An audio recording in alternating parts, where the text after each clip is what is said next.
Mes chers compatriotes, bonjour, bonsoir selon l'endroit où vous trouvez pour suivre cette communication.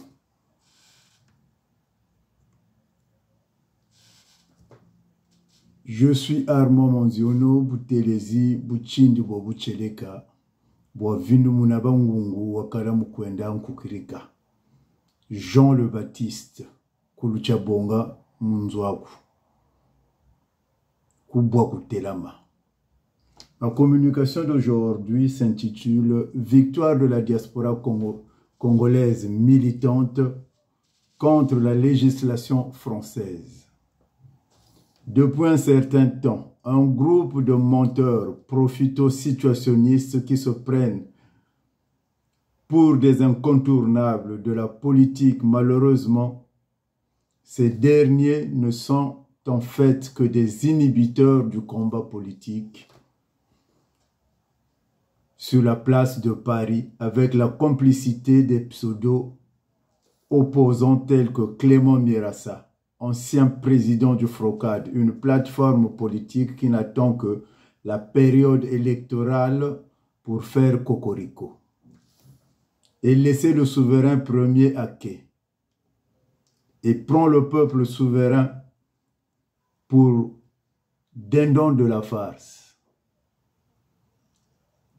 Est-ce que c'est Sassou Nguesso qui les empêche de s'unir?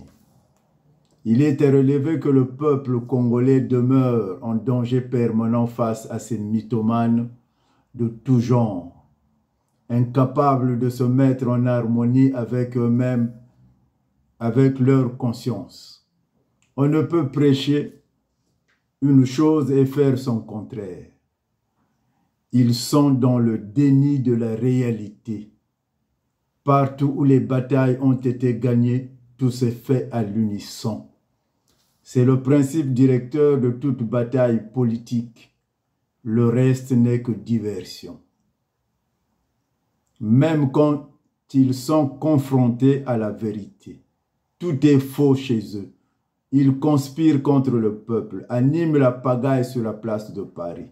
Ces agitateurs de tout poil sèment le désordre sur la place de Paris, produit de la cacophonie et crée les conditions permissives d'un échec cuisant à venir.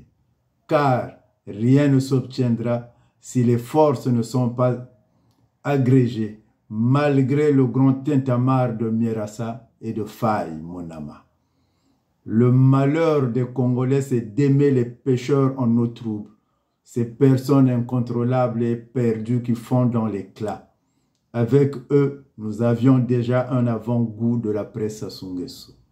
Cette pagaille les conduisit à enterrer Marc Mapingu avec le drapeau national.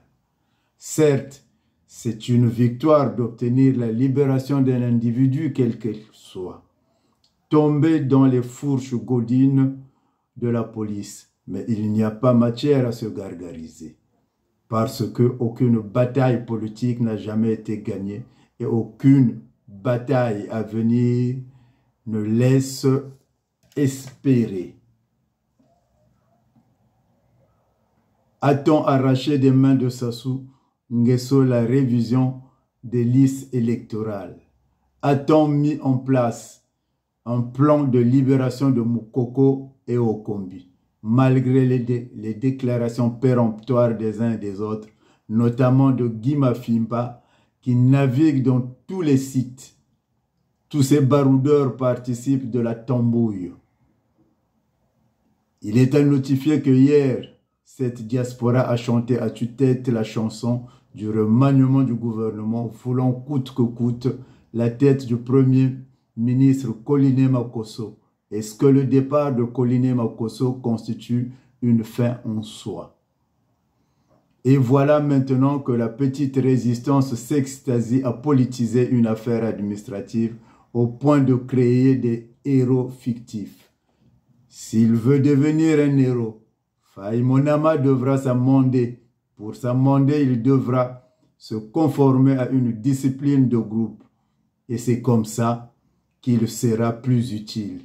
Le proverbe au Congo, Wafwa Watoma, autrement dit la mort bonifie l'homme, devra amener les Congolais à comprendre que le décès ou la douleur d'une personne suscite toujours l'empathie, mais il est en rien une grandeur ou une victoire politique.